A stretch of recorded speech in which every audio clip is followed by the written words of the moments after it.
Welcome back na naman mga katutok dito sa ating panibagong adventure. Lamon-lamon yung unang isda natin na napana sa unang dive natin mga katutok.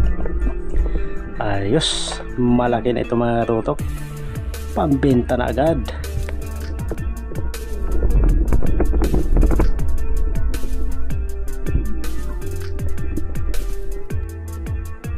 Pangalawang pagsisili naman natin mga katutok, isang lamon-lamon na naman. Yun, napakalaki. Munti ko pa itong malagpasan mga katutok, gawa ng ang ganda ng kanyang pagkakatago sa ilalim ng maliit na table corals mga katutok.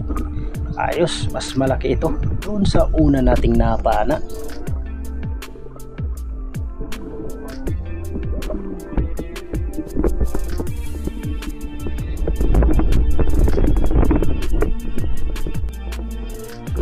At dito sa corals na ito mga tutok ay mayroong ipos-ipos na nagtatago.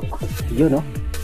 Huli ka. Ito yung segundang klaseng ipos-ipos mga katutok na hindi na ganong lumalaki. Iba dun sa isa na kulay green na lumalaki yun hanggang 1 kilo. Sisiluli tayo mga katutok at ito yung ating nakita. Nguso. Yun oh. Sapul ka. Laga pa ka dyan. Isa palang lupit mga katutok. Nasa 400 grams na ang laki nito. Nasa 150 din ang 1 kilo nito mga katutok.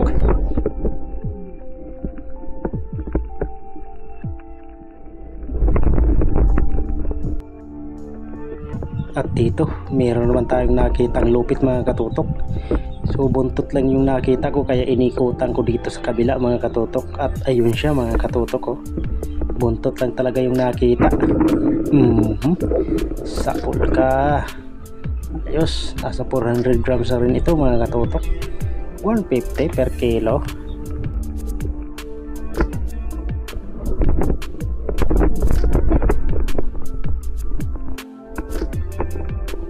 At ayun silay mga katutok. Laga pa mga katutok. Ayos, wartang linaw. Magkasimpresyo lang ito mga katutok ng lupit.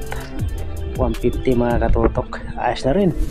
Pambigas na rin yan mga katutok.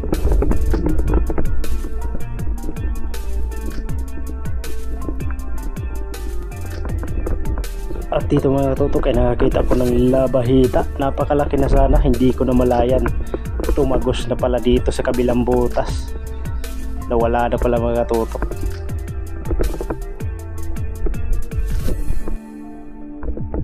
At ito, labahita ulit yung ating nakita. Pero ito ay napakahirap ng kanyang pinagtago ang butas mga katutok. Buti lang ay nasilip natin dito. Yun o, sapol. Huli kang labahita ka. 150 rin yung kada kilo nito mga katutok. Kasama ng lupit at silay, magka presyo lang sila mga katutok.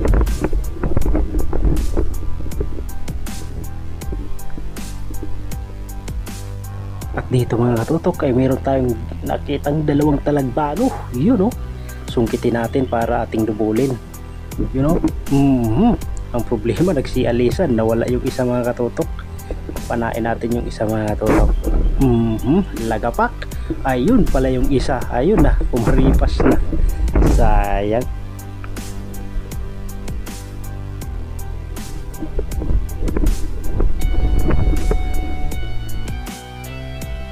Dito mga katutok nakakita tayo ng maliit na grouper o sa tawag namin ay tingag. Yun o, sapol.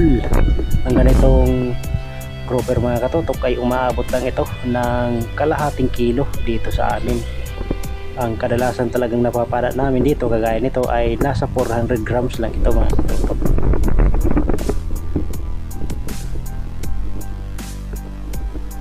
Panigagong pagsisidlit mga katutok, meron tayong napansin na malaking surahan sa ilalim ng maliit na butas. Yun o, sapol. Pinana ko lang mga katutok para kasakaling mahuli natin. Kaya ito, nahihirapan ako sa paghila mga katutok. Yun o, talagang sumabit siya kasi maliit yung butas na kanyang pinagpasukan. Ang problema mga katutok, nabunot yung pana natin kaya dinampot ko na lang at hinila ko. At ayan mga katutok, nahuli ko yung surahan. Meron na tayong pang ihaw bukas mga katutok.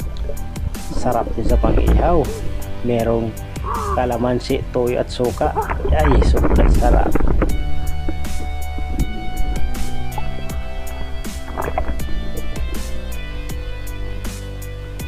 At ito mga katutok, sobrang nagulat ako dito kasi malayo pa lang ay nakita ko na siya. Akala ko kung anong klaseng isda. Yun ay napakalaking butiti pala ito mga katutok. Kaso nga lang hindi tayo marunong maglinis niyan, kaya ampas tayo dyan mga katutok. Pawang mga eksperto lang ang kumakain ito.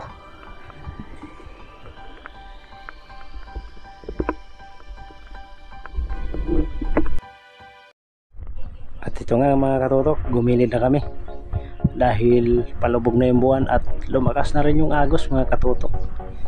Yan, so ayos pa rin, nakadali pa rin tayo ng mga pambenta mga katutok. Di ko nga lang nabidyohan yung iba, gawa ng naghahang na naman yung ating camera. So luma na kasi itong camera natin mga katutok, mahigit 2 taon na ito sa akin. Kaya pag nakasahod tayo ay bibili tayo ng bagong camera mga katutok. Salamat pala sa inyong patuloy na panonood at suporta dito sa aking YouTube channel. Ayan, yung mga huli ko pala mga katutok ay sa bahay ko na ipapakita.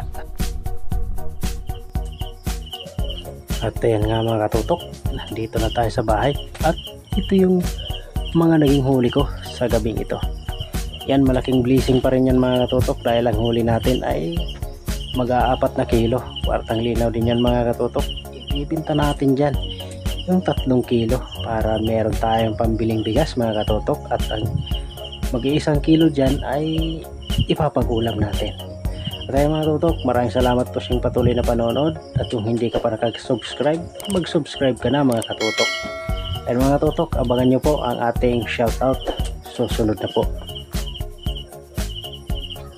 Tanghali po mga katutok. Ayan, subali kagigising lang natin. At ito, tumungo na tayo sa ating shoutout mga katutok. Ito, una-una, so shoutout kay Tumbaga Hunter TV ng Quezon Province. So ang nagpapa-shoutout si Rodrigo Rosita. Ayan, shoutout po. At Caroline Algatani 8876, shoutout po sa inyo. And shoutout din kay John TV Vlog, shoutout. Shoutout kay Juicy Giger, shoutout. Rosana Villahermosa from Davao City, shoutout. Larry Amos Hilario Lakpat Zero, shoutout.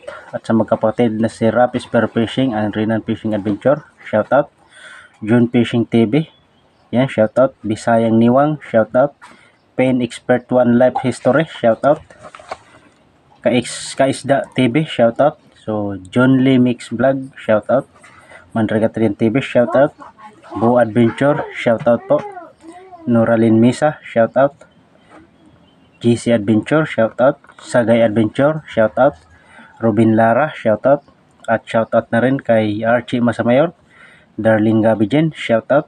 Di Maestro TV, Jun TV Vlog, and Jurasel Peliera, shoutout po.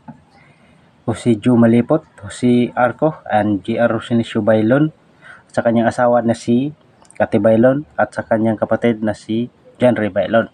Yan, sa mga gusto pong pa-shoutout mga katotok, comment lang po kayo dyan sa baba para sa mga susunod nating upload ay magawa natin yan ng shoutout mga katotok. Yan, so maraming salamat po sa inyong patuloy na panonood dito sa ating YouTube channel mga katotok. So sana'y dumami pa yung ating mga nagpapa-shoutout. Yan, comment lang po kayo dyan sa baba.